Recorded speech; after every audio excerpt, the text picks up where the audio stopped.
Hi and welcome back to our channel. According to Statista, fondue is one of the most popular dishes that the German families enjoy on the Christmas Eve.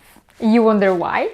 Because it is so easy and relaxing to prepare. And if you still don't have idea what to serve, I hope that you're gonna watch this video and get inspired. There are a few versions of fondue that you can prepare. There is a cheese one, which is actually the oldest one, and also the meat one, in which the meat is fried or cooked in the broth. In this video though, I will concentrate on the cheese fondue and share with you all the tips I know of to make your fondue party and the Christmas Eve as relaxing as it should be. I will cover what you need to have to prepare a cheese fondue, traditional cheese mixtures, obligatory and optional sides, as well as drinks, and general tips on how to prepare it. So now without further ado, let's just start.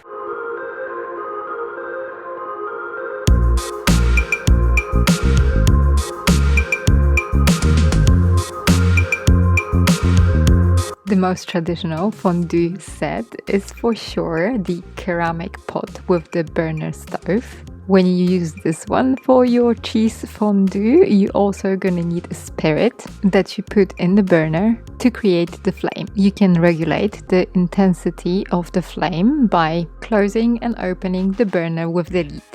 There are a few traditional cheese fondue mixtures that I would love to mention in this video. In the region of Freiburg or Fribourg, how the Swiss would say, there are two mixtures that are very popular. The first one contains 100% of the cheese called vacherin, and the second one 50% vacherin and 50% Gruyere. The next one comes from the region Appenzeller and it contains 100% the cheese called Appenzeller. Then we've got from Neuenburg 60% Gruyere and 40% of Emmentaler.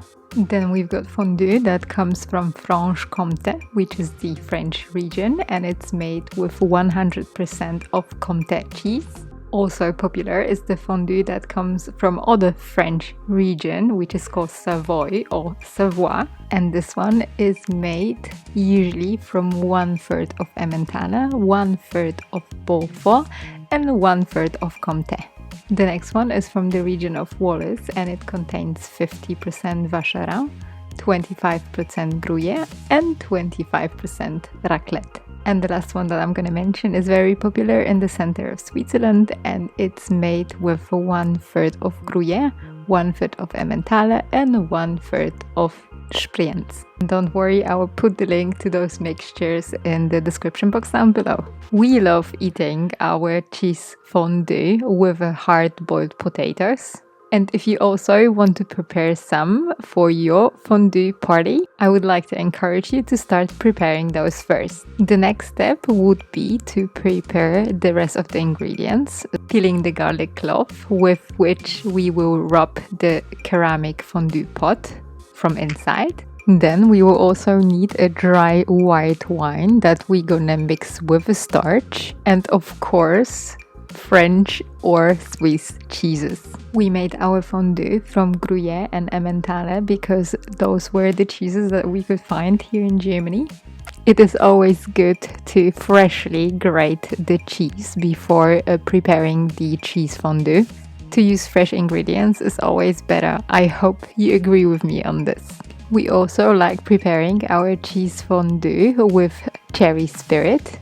I think that this high percentage alcohol gives the cheese fondue very nice aroma. Also for the cheese fondue I got some German bread rolls. I love serving cheese fondue with onion bread rolls because that's how they do it at the Frankfurt Christmas market. For the cheese fondue I would recommend to use 1 day old white bread because the cheese sticks to it a bit better. The bread should be cut into mouth-sized pieces, so it's easy for you to eat it. At this point, your potatoes should also be ready, so you can peel them and then keep them in the pot warm. If you have all ingredients ready, you can bring them to the table because now we're gonna start preparing fondue.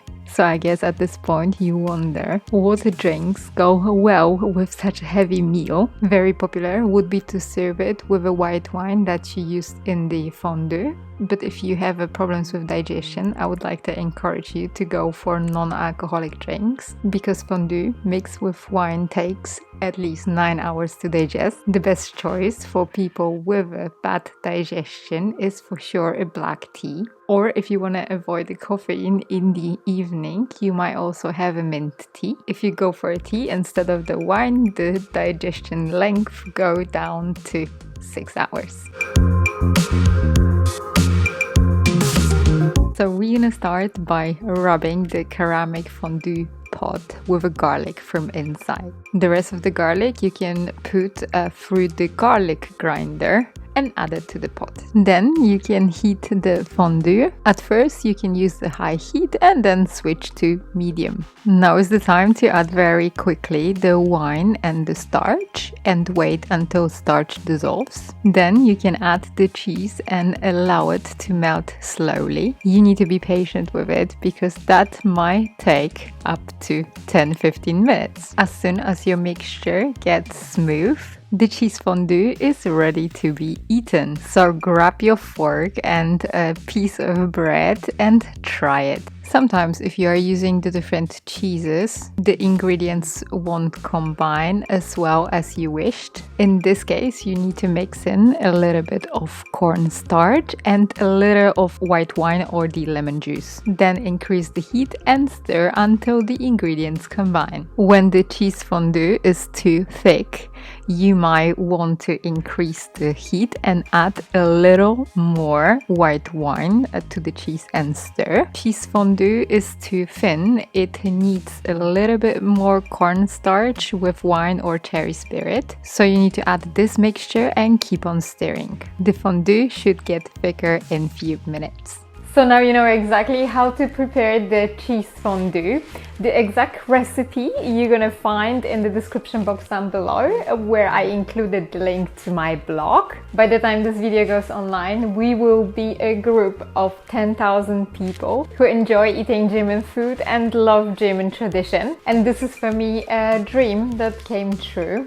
As you may suspect, the year 2020 was terrible for the tourism industry and also for my business as well. But on the other hand, that gave me a lot of time to concentrate on producing those videos for you. And I can tell you now that you are one of the best things what happened to me in 2020. So thank you very much for subscribing. Without you, achieving this would be much harder. And at this point, the only thing what is left to do is to wish you a Merry Christmas. And I see you, as always, next week. Bye!